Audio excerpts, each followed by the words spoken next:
awalu. Tuh, yang pertama ditanya oleh Allah di hari kiamat as-sholah. Yang pertama ditanya masalah sholat, soal ibadah. Ketika Allah ingin wafatkan Rasul Shallallahu Alaihi Wasallam, ingin kembali kepada Allah, Nabi yang ingatkan kepada umatnya apa? Sholat.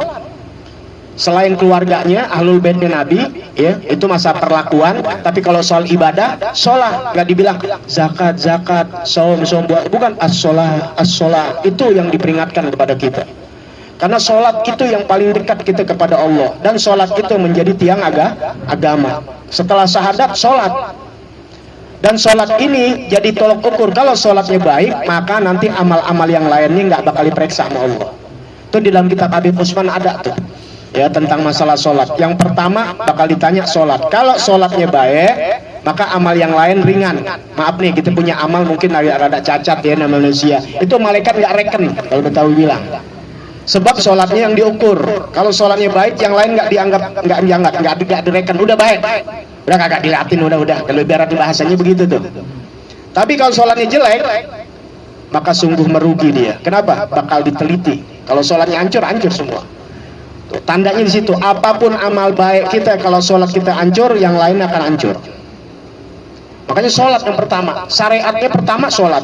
Yang lain tuh setelah pindah ke Madinah. Di Madinah baru syariat. Tapi kalau sholat ketika di mana? Di Mekah, di 10 Hijriah. 10 kenabian Nabi. Salah satunya memang Allah syariatkan, keduanya karena Nabi karena Allah ingin gembirakan Nabi.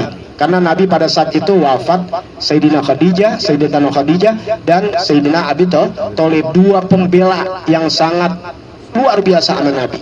Meninggal dunia. Kemanusiaannya ada gak? Ada, sedih, nangis Nabi, sedih, pembelanya luar biasa. Nah, Allah nggak mau Nabi sedih, dipanggil, tuh ketemu Allah, dipanggil, mau pakai buruk, yang nggak bakal masuk akal, perjalanan ke sana berbulan-bulan. Itu baru dari Masjidil Aqsa, namanya Isra, diperjalankan dari Masjidil Haram sampai Masjidil Aqsa. Dari Masjidil Aqsa naik Aroja, Mi'raj namanya, naik ke atas langit.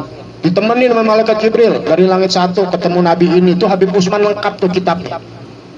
Ada kitab Isra Mi'raj namanya Zahrul Basim.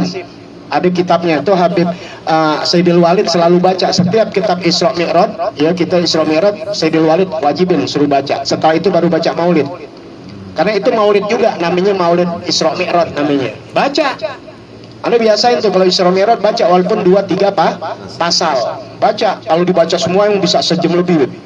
Ya, itu udah nggak ada yang baca di situ nanti ada peristiwanya detail sama Habib Usman. Ketemu malaikat ini terbalik ini godaan ini banyak.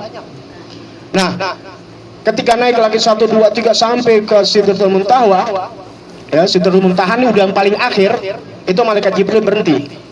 Ya, karena Isra Mi'raj ya, dikit lagi jadi biar dapat poin. Kata Rasulullah, ayo ikut temenin anak. Ya, masa udah jauh-jauh dari awal sampai akhir, ya, berhenti di sini mau ketemu Allah. Kata malaikat Jibril, kalau anak ketemu Allah Ta'ala, anak hancur lebur. Jadi nggak ada satupun makhluk yang bisa